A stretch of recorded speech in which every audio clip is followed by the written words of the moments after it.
So how do you create a brand that truly represents who you are and the products you sell, as well as building a business that you can scale online?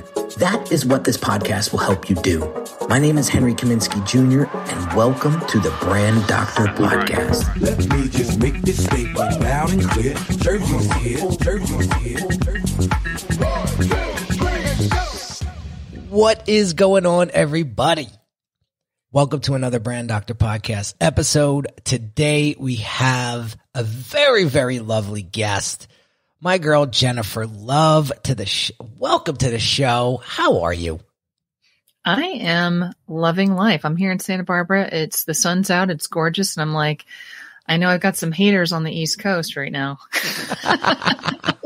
We still have like a foot of snow on the ground, but it's 50 degrees out today. It feels like summer. It's 50. Nice. But thank God, get the snow out of here. Get the spring here. I am done with this cold weather, and I should be out by you drinking wine with my wife, because I love Santa Barbara. It's such a quaint little town. I've been there several times, and it's just beautiful. I call it Magic Land. It's amazing here. It really is. It really is. It really is. So tell everybody a little bit about yourself, Jen. Like, how'd you get started? And we're going to be talking about your money personality and how that affects and ultimately curates your net worth. I think it's very, very important to have this conversation, especially with you. Dum. I love it. Yeah. So let's see. Well, I'm a money therapist, a wealth philosopher. I'm the CEO of the Living Wealthy Institute. I've been doing this work for just over 20 years, but let me take you back to the 3-year-old me.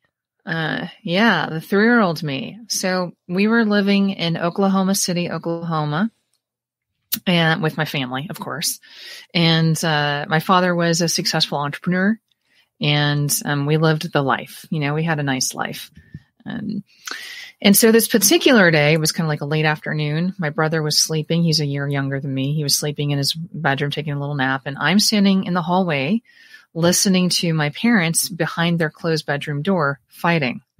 And I can hear my father punching holes in the walls.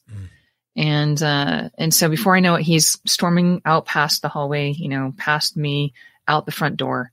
And I turn and I look at my mom, and she's sitting there on the bed and she's crying. And so I go up to her and I crawl up on the bed, and next to her are the cut up credit cards.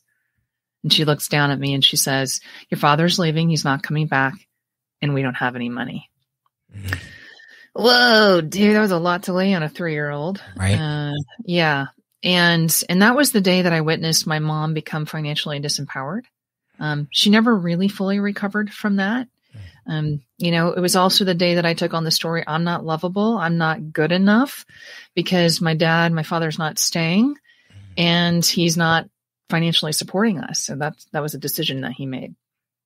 And so, we lived in poverty for a while after that, lived on food stamps. We lived, in what we called the rat house. But I think that what becomes interesting about the story to me is how and what I made it all mean, and the personality that kind of began to drive up in me, right? And so because I had the I'm not lovable enough, I'm not good enough for Dad to stay, I spent a long time trying to prove that I was good enough. And so on the StrengthsFinder 2.0 test, my number one strength is the achiever. So I know how to go get stuff done. And I love getting stuff done, as so many of us A-type entrepreneurs do. By the time I was in high school, I was like, I'd won a music competition at Universal Studios, art competition. I'm marching our band down the Rose Parade. I'm getting good grades. I'm voice lessons, piano lessons, karate lessons, blah, blah, blah, and on and on and on it went. By the time I'm 29, I have a master's degree in human and organizational development and behavior. And one of my clients was a mortgage bank. They hired me to come take over their 100+ person, mortgage bank, as interim CEO. Then by the time I'm 30, I'm co-founding a wholesale, what has become an international chocolate company out of New York. We are based out of New York, and called Nibmore, NIBMOR. And so, by the time I'm 30, I've got all the accolades. I've got the credibility. I've got the degrees. And I've got the money in the bank and the properties and blah, blah, blah, blah, blah. Except here's the problem, Henry. I was emotionally bankrupt on the inside because I still, even though I had proven I was good enough, I didn't still feel good enough. You know what I'm saying? 100%. Yeah. And so then it began to really beg the question of, well, if financially free doesn't feel free, then what actually is getting me to a state of freedom? Right. And so that's where, the money therapy side comes in and gets really fun and juicy. Right. And I really circle back around to those psychology roots and human behavior, looking at a PhD program right now. Nice. To get my doctorate in this. Yeah.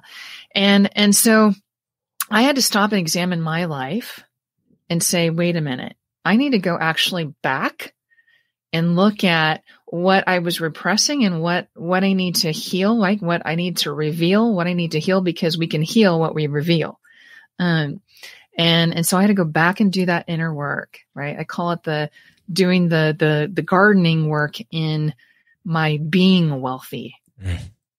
And so that's what I did. And then that brought me back to, kind of working with world leaders, in this money therapy work so that we can take off the chains, that we carry around with us.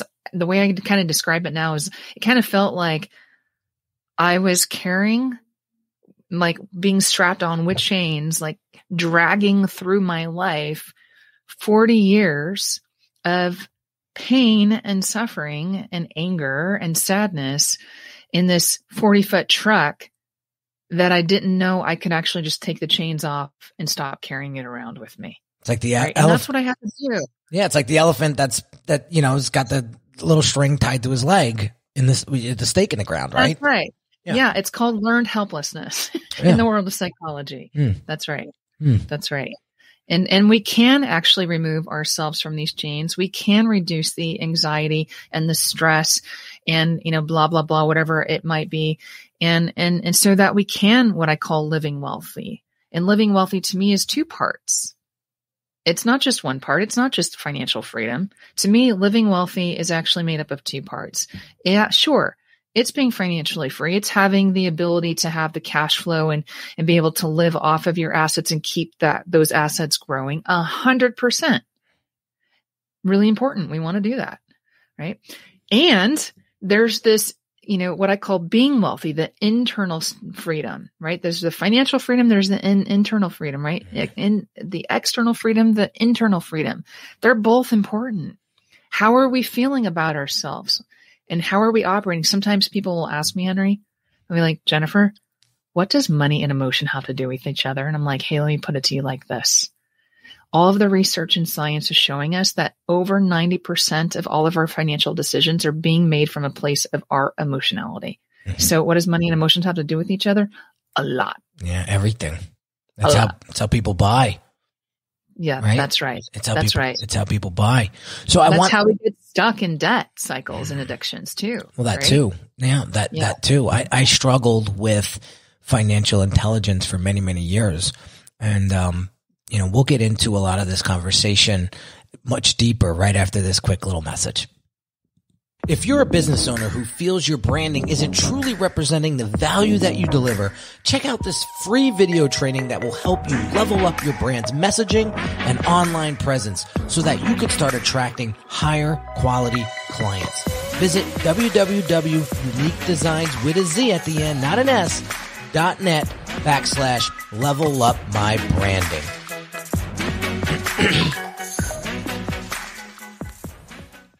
All right, so let's dive deeper into this because I feel like there's a lot of folks out there that maybe weigh money a little too much on the scale, and maybe they're even frightened by it. I know I have a few family members that are frightened by it, which holds them back tremendously from taking risks, calculated, but taking risks. And they basically create that glass ceiling over their heads And it's really not necessary for them to be there because of past trauma with money. So I want to dive into this a little bit and talk about how can you form a better relationship with money and not have it rule you? Mm-hmm. I think that's a good question. Cause I see a lot of people doing that. It ruled me for many, many years. I thought my self-worth was equal to the amount of money that I would make with my business. And there was a connection there.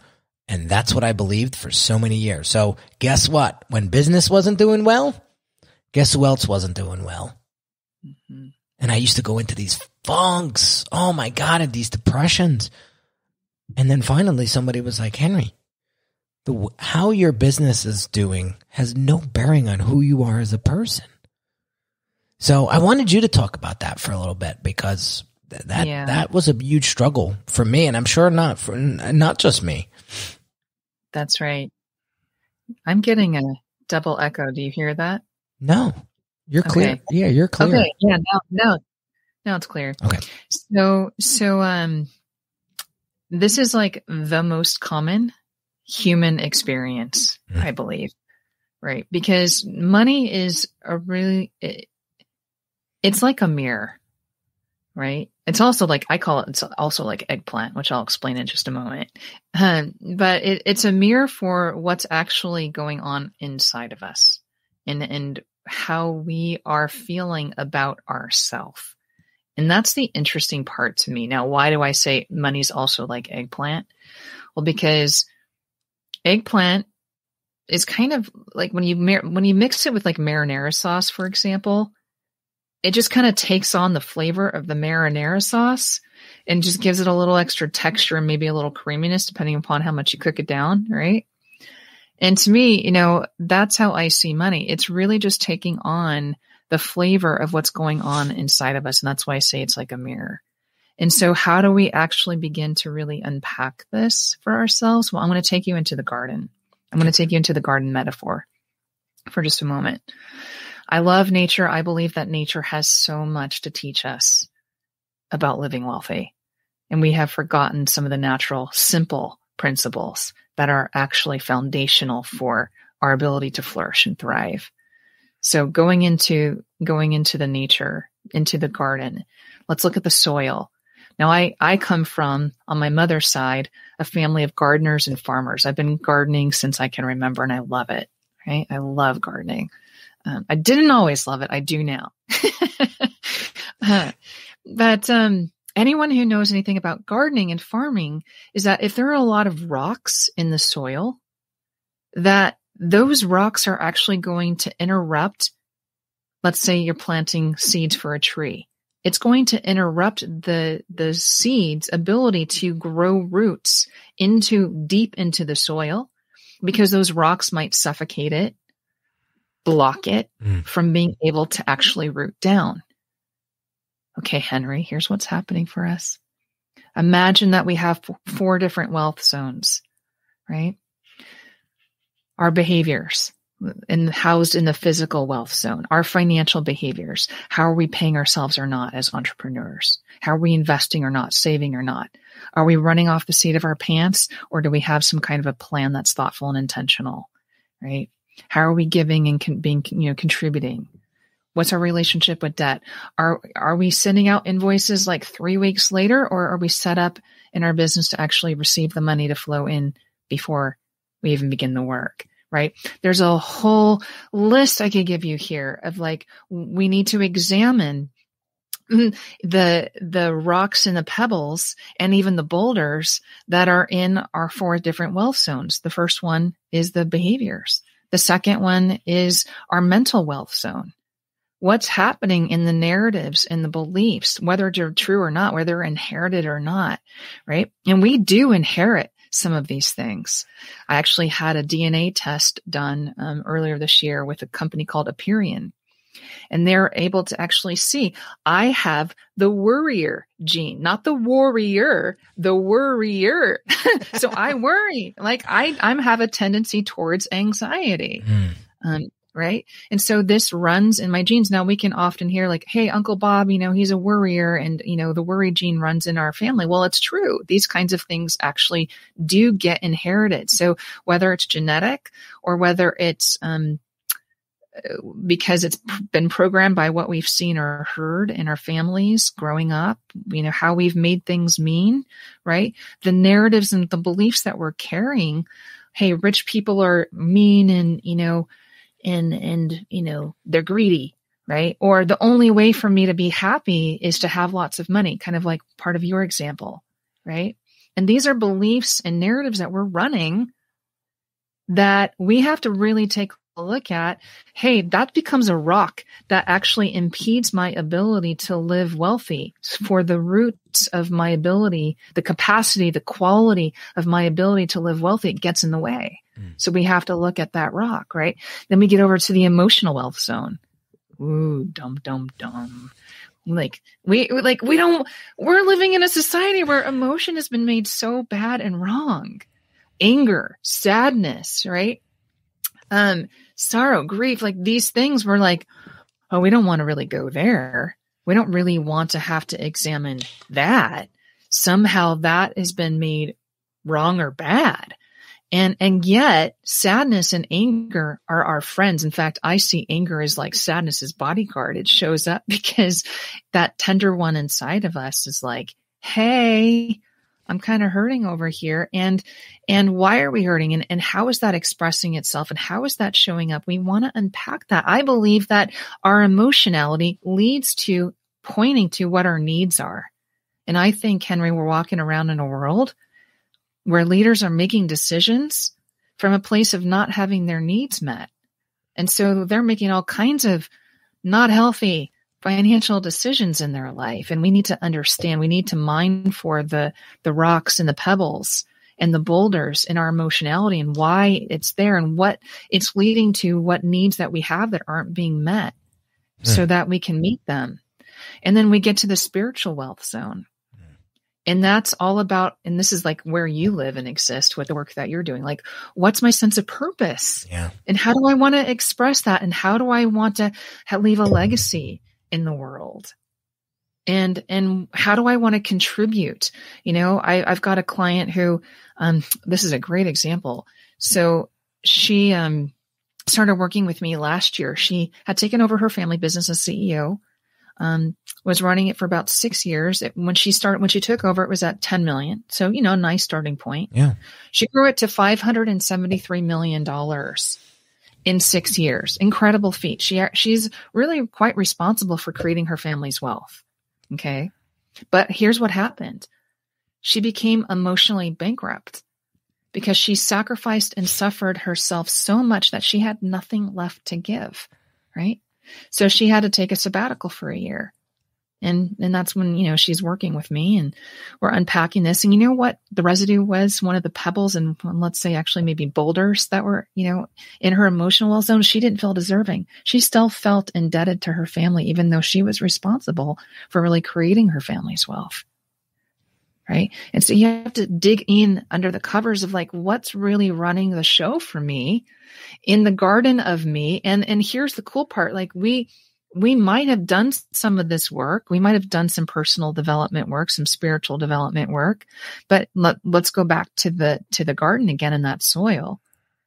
And the thing about the soil is there's so many different layers, right? We've got the pebbles on top, we've got the rocks, and we've got the boulders. Man, those boulders, sometimes they're in there, right? And then we've got layers under that until we get down to the sand, right? And so it's not like, oh, I got the pebbles, now I'm good.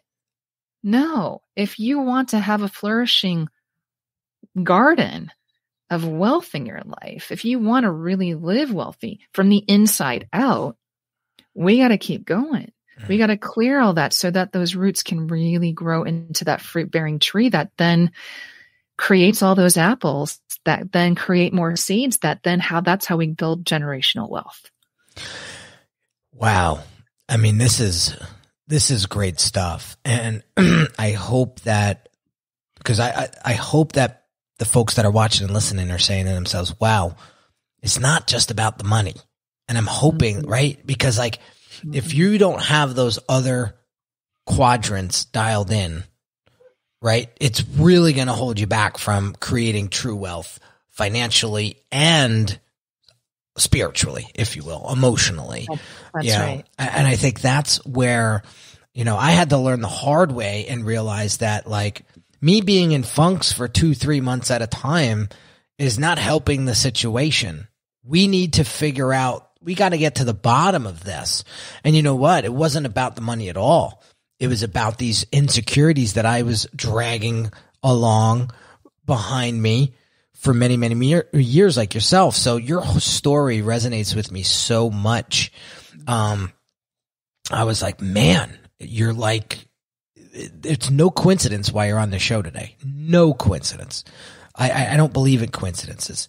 So I'm hoping that what the folks are listening to today is going to help them clear some of those rocks, and sift through that soil and get it cleaned up, because that's what's really holding you back. I was just on Clubhouse right before this interview, and this woman was talking about trying to simplify her product offering because she felt guilty that it was so long and vigorous.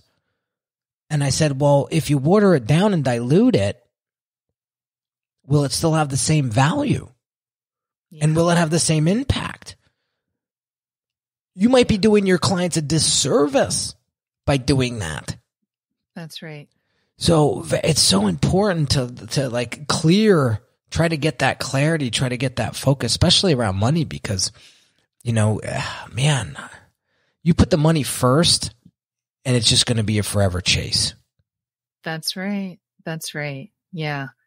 And when we are not, and so to your point, just coming back to that, this woman, so much of it's really interesting to me, and the work that I've done on myself, but the work that I do and have done now with thousands of leaders. I see it over and over again, right? There's all these different nuances of things that are running the show. And sometimes we don't even realize that it's running the show, right? It's because it's a blind spot. We don't see what we don't see.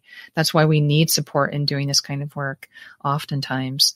But for her, it's probably about communication, right? And you know that because that's the world that you're living in. It's like how you're positioning it, how you're communicating it, and the relationship that you're developing with the customer. But when we are holding on to, because we've got that rock in the soil of our garden, that's interrupting our ability to actually really see that or access that. We can hear that all day long. So strategies and concepts and ideas only go so far. It only can get us so far. But we've got to really do that deep inner work to clear out the rocks in our soil, so that those strategies and those ideas and concepts can actually sink in. The strategies and ideas and concepts are like the nutrients and the sun rays and the water, right? They're not going to do any good if we're blocked, right? If the dam's built, right. Yeah. If you got a dam of rocks, you're not going to be able to get to those, or that nutrient is not going to be able to get to you. That's why I remember being on a sales call a long, long time ago. Oh my God, it's probably 6-7 years ago. And this guy clearly needed my help, right?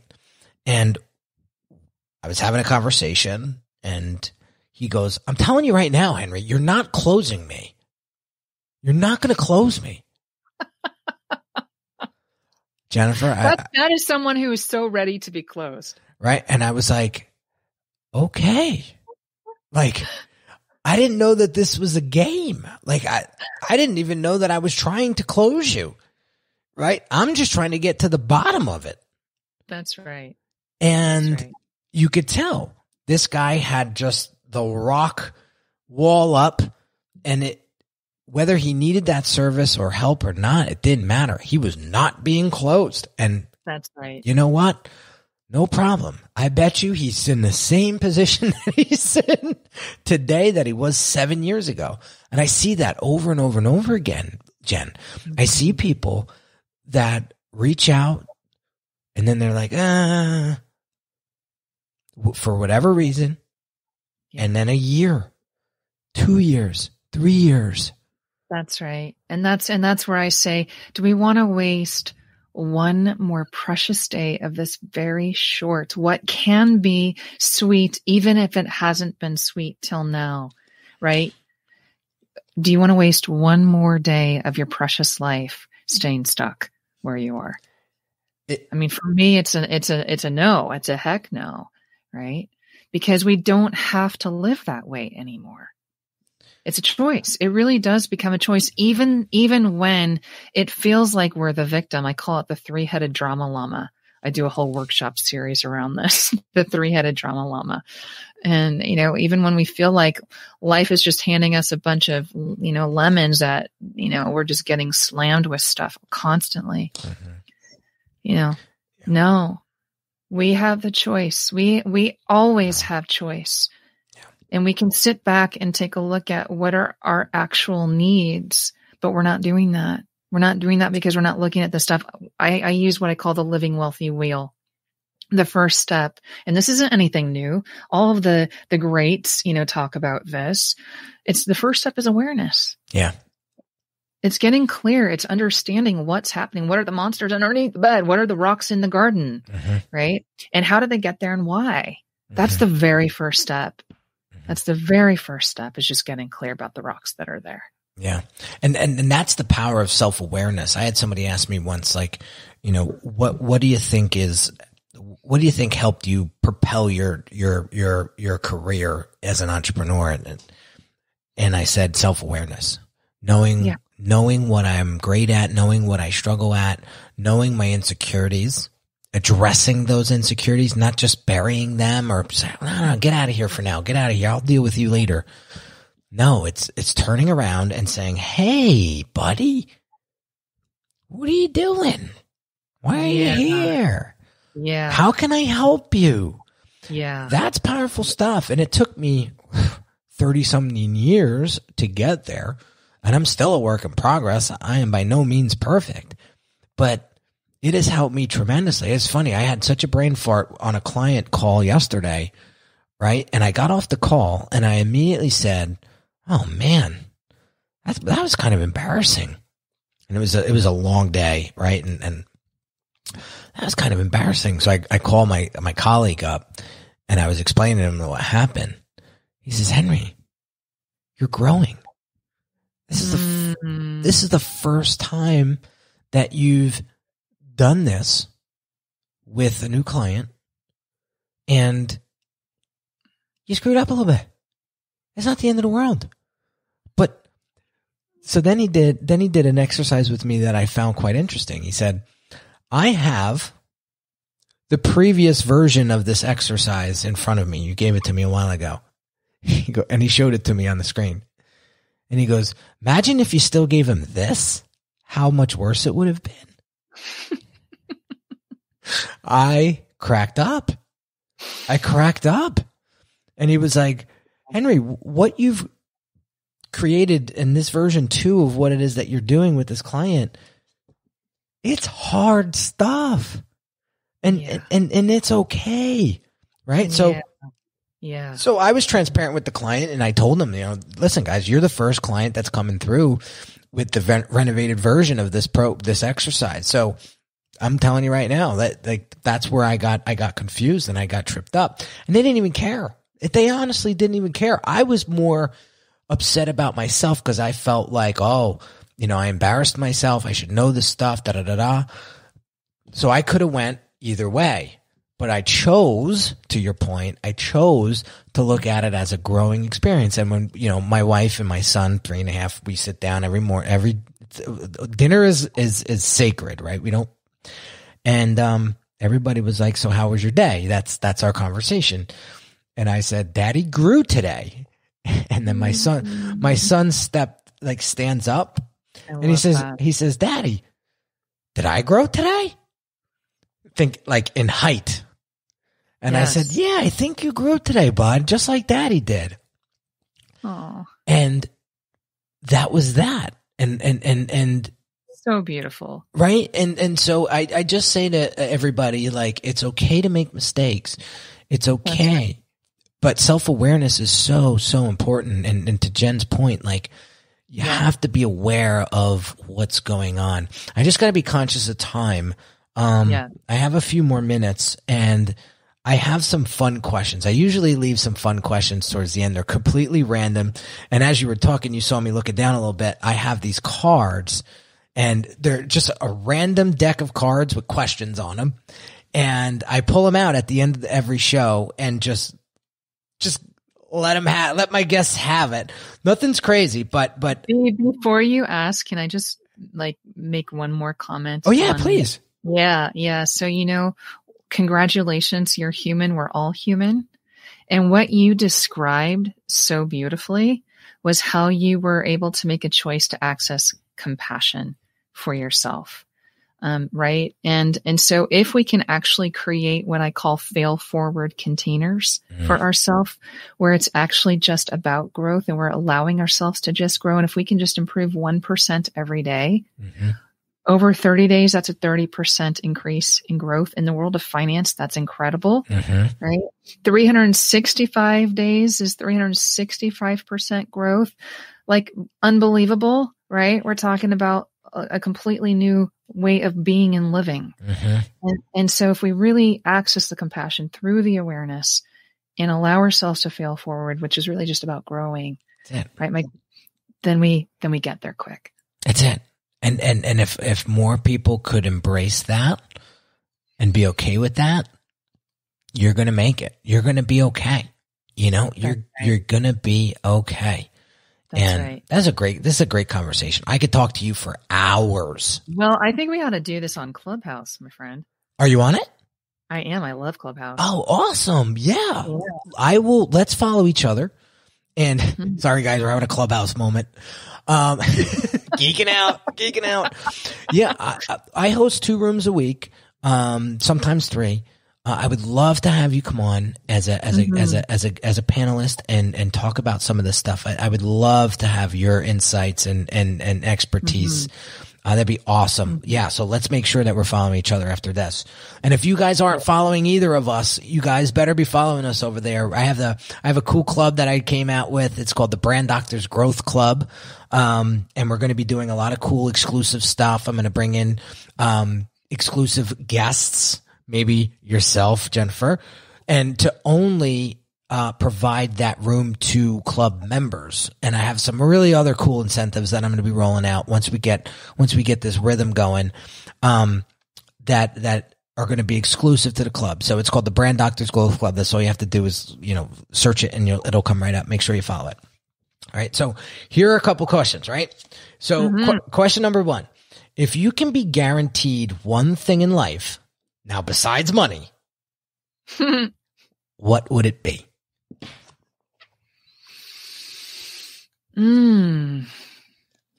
Connection with nature. Like being able to be outside and be with nature. Yeah. Nature for me is like, it just fills my soul. Yeah. So that's nourishes awesome. me. That's awesome. That's no wonder why you live in Santa Barbara. That's right. All right, last question. If you could send a message to the entire world, what would you say in 30 seconds? I dare you to be free. I dare you to be whole. I dare you to live wealthy in its natural state of regenerative, sacred, and natural. Beautifully said. Beautifully said. And I think you did it under 30 seconds. I'll follow instructions. That is awesome. No, that is awesome. That is so awesome. Jennifer, it was such a pleasure meeting you, and I'm so happy that we connected. And I feel like this is certainly not going to be the last conversation that we have. I definitely want you to come back on the show. We do live streams, which is a little bit longer in segment. We could talk more deeper about this topic over there. So we're definitely all day. I know. Me too. Me too. So where can people learn more about you? Let's get my audience over into your world. Yeah. Well, you can head over to jenniferlove.com. That's really easy. All the stuff is there. But also, I have my show launching March 17th, St. Patrick's Day of 2021. Yay! That's awesome. What's it called? The Nature of Money. The Nature of Money. So, like, not surprising, right? Nature and money. Nature of Money. And that's on Apple Podcast and Spotify and all the places. So, yeah, come take a listen. I'm doing some really kind of different, interesting things. It's more like documentary storytelling style on the show. Very, very cool. I love that. Yeah. I love that format. So cool. So cool. Listen, and talk to your podcast production people if you have them. Look into Pandora. We just got approved for Pandora. So you could listen to the Brand Doctor podcast on Pandora now, which is super cool. Yeah. Yeah. Super cool. We don't want to miss out on all the other channels, right? So as they come out, we get them in there. So, Jen, thank you so much for coming on. The story about the seeds and the soil and the eggplant. I'm a big eggplant guy, by the way. Big eggplant parm guy. Love it. So as soon as you said marinara, it takes on the taste of marinara. I was like, she's spot on. I love it. I love it. So guys, that is today's episode. I hope you grabbed some nuggets because they were powerful. They were subtle, but they were powerful. And if you apply just a little, one thing that we spoke about today and just not let it sit on the shelf, I can guarantee you it's going to change the way you look at money and how you treat it, and understand that money is just a tool. It doesn't define who you are. Nobody cares how much you have of it. What they really care about is how awesome you are as a person. That's it. It's the bottom line. So when you become and continue to become an awesome person, believe me when I tell you, the money comes following like the Pied Piper. So have an amazing day, guys, and I'll catch you on the next one real soon. Hey everyone, this is Henry Kaminski Jr. again, and really quick, I want to invite you to a one-on-one consult with me right now if you're looking for the clarity and focus you need to build your brand. Over the past 13 years, I've served hundreds of entrepreneurs that have great products but struggled tremendously with articulating its value to their ideal customers. You didn't get into business to just change a few lives, did you? Your ideal clients need you. And when your brand has precision-crafted messaging coupled with beautifully thoughtful design that sounds, looks, and feels like you, they'll know you're the perfect match for them. If this is something you're struggling with, what I want you to do right now is pause this audio and go visit www.uniquedesigns with a Z at the end, not an S, .net, and book your one-on-one consult call with me. Remember, the quality of your brand will determine the quality of your clients, and the quality of your clients will determine the quality of your life.